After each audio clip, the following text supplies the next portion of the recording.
What's going on? Welcome back to the channel. Today we're going to talk to you about NIO. I want to go over some of the data points, break it down what's moving it, and go over everything else that you need to know. But first, make sure to hit that thumbs up. And with that, let's get right to it. So NIO is down 2.69%, 680 the low, 692 the high, and 16.3 million shares being traded, 85.9 is the average. So not much activity. Once the market did open, it's relatively quiet, but in very much NIO nature, we bounced off of a very key resistance and started to really move lower. At the same time, I think a lot of this was just algos pushing NIO down, and some of that was because of the broader market. So during that time, we did have this that was announced. So it looks like Trump is wanting to bail out Argentina. So that's what caused the sell-off in the broader market early on. Of course, this has zero impact to NIO. So logically, why would it sell off? That's just the market. It's rather frustrating sometimes, but I think anyone in NIO for the last 6+ months, you already know that there's a lot of manipulation such as this. But in general though, I do feel that NIO is going to recover in the second half of today, because when it comes down to the weekly registration numbers, they were on point. So we did have 1,500 for Firefly, 4,000 plus for NIO, and then 5,000 for Onvo. So bringing grand total to 10,600 plus. I'm not really sure exactly why it shows plus. Maybe there was some potential pending data or whatever else. But nonetheless, there was also this that did come out early on this morning, and it kind of goes to show just from January till pretty much September 2025, the breakdown. So feel free to pause the video and go through it, because I don't really see this being a crazy catalyst to buy NIO as of right now, nor is it a reason to sell. It's just more of a good FYI, and more so just reconfirmation of kind of the progress that they've really made over the last several months. Aside from that though, there hasn't been any official news, no SEC filings or anything along those lines. So it is just reacting to that weekly registration numbers and just a little bit of dash of manipulation. At the same time, shorts are returning 389,000 shares. So by NIO being red and shorts returning, it goes to show that today's red day is not justified. So this is why I do believe that we are going to kind of see a nice recovery to at least that $7 range. So probably that resistance point will be tested. 11.84% of the free floats being shorted, works out to be 163.83 million shares overall are being shorted. One thing I brought up time and time again is the fact that there is more than 10 million shares available. Cost to borrow is very low, so 0.34%. That's an annual rate, not a daily rate. So if shorts really did feel that these numbers and just the conditions for NIO were crap, then they could easily double down, but they're not.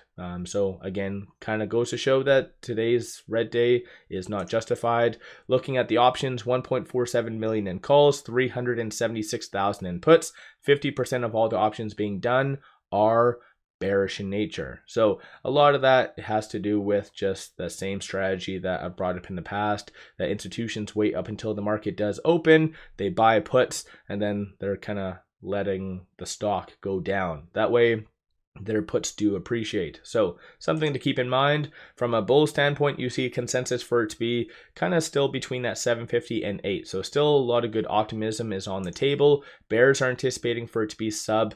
You kind of have mostly between that 650 and 7, but you have a couple pockets around that 550. So again, something to keep in mind. These are some of the transactions occurring on the secondary market above $100,000. So of the 5 transactions, 3 of them are sells, 2 buys, 600,000 is the buy, 139. So not much activity associated to NIO. When it comes to the Darkpool is often enough used by shorts as well as hedge funds. And so you see a little bit more activity, but given the fact that shorts are returning that much, it is fair to assume that most of this is linked to them. Couple hedge funds here and there, but nothing really crazy. No new articles or any kind of analyst ratings on a side note. So today's price action is more as well linked to the technicals, because right now with it at 687, it is trading between this pivot and this S1. So $7 is going to be that key point to watch for. And as I mentioned in my video yesterday or earlier on today, my pre-market video, $7. That's the only number that you need to really pay attention to for the foreseeable future. And that's ideally, best case scenario, NIO closes above that. And so again, just kind of watch for that.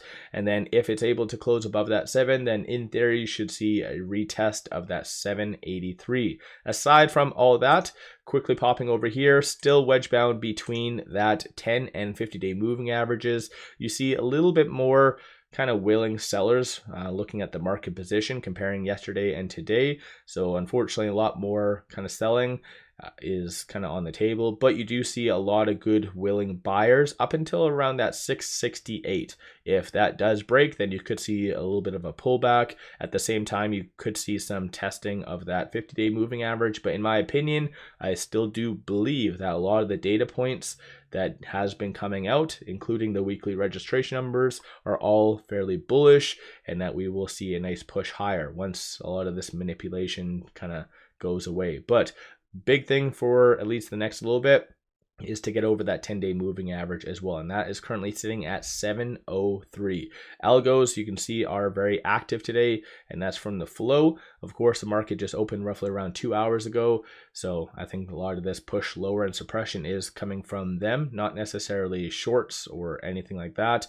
But you can kind of see as well under the Hong Kong exchange how it went up 2.78%. So there is a little bit of a kind of difference, right? So ADR compared to the US stock, there's a difference of 0.79%. So in general, kind of goes to show that there's some shady stuff going on, and no new articles really coming out. Last big one was about how William is reiterating Q4 profitability targets, and that I did bring up in my video yesterday. So at the end of the day, it's just technicals, and if you do believe in NIO and like what they're doing, then buy the dip. That's kind of the best thing to do. NIO is a very frustrating stock. It does what it wants, and the best thing to do is just dollar cost average. So don't worry about always trying to catch the bottom, nor trying to catch the top. Just dollar cost average. That's kind of generally the way to go. Or, as I've been really mentioning, is really focus on options. So if you still do believe in NIO, as I brought up, let's say you hypothetically feel that it can go to like 850, even in the short term, that might be a little bit on the low end, but that would result in the stock price going up 24% from where we are now. If you buy, let's say, a call, so a 650 call, you can get 156% return on risk. So you can make some pretty good money by doing options instead of common stock. So let me know your thoughts on that. Don't forget to hit that thumbs up and subscribe. I always greatly appreciate that. One final thing, pop over to my Patreon if you're looking for some solid buy signals on stocks, options, crypto, many of which have been absolutely on point and bangers. Definitely worthwhile to pop over there and check that out. With all that said, appreciate all of you watching.